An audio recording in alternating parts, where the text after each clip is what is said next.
As I said before, the battles that were actually fought were not like you see in the movies. There wasn't all that action going on at once. That last hectic action usually was the last half hour or so in the battle, and then it was all over. The American forces in this one redoubt right here are obviously in big trouble. They're sending skirmishers out to try to push them back, but they're in big trouble. Number one, they're greatly outnumbered. Number two, they don't have any artillery, and actually in real life the British soldiers would not even have to attack. They could just wipe them out with the artillery.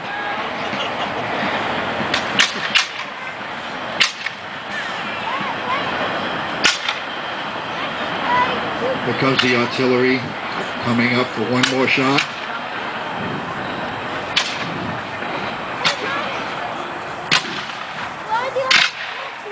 Oh, we finally got a British soldier dead. I guess his musket doesn't work.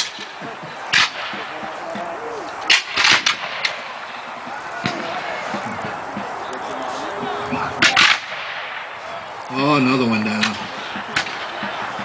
And I know his work because I saw it.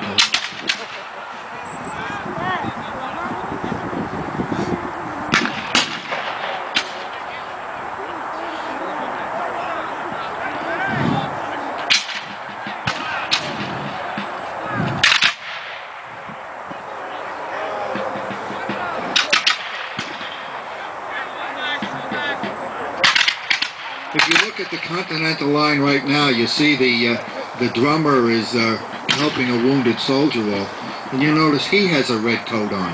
That doesn't mean he's a British soldier. That means musicians in the Continental Army wore reverse colors too. You see the soldiers there have blue coats on with red facings, like the British artillery. But their drummer, as the rest of the musicians in their army, wore red coats with blue facings.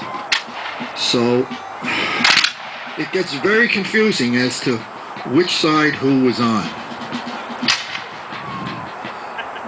But there were always minor differences in uniforms that an experienced soldier could tell. They wore different bonnets, different size jackets, different length jackets. You see at the far end on the left-hand side, there are, I think, 3 soldiers with big, tall fur caps on.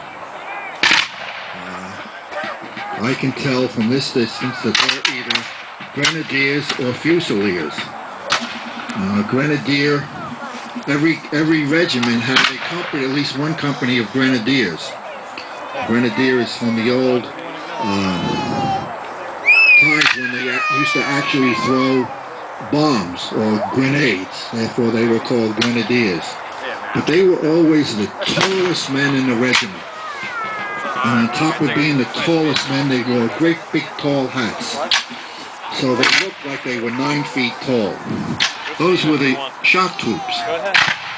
We had psychological warfare way back in those days, and a lot further back than that.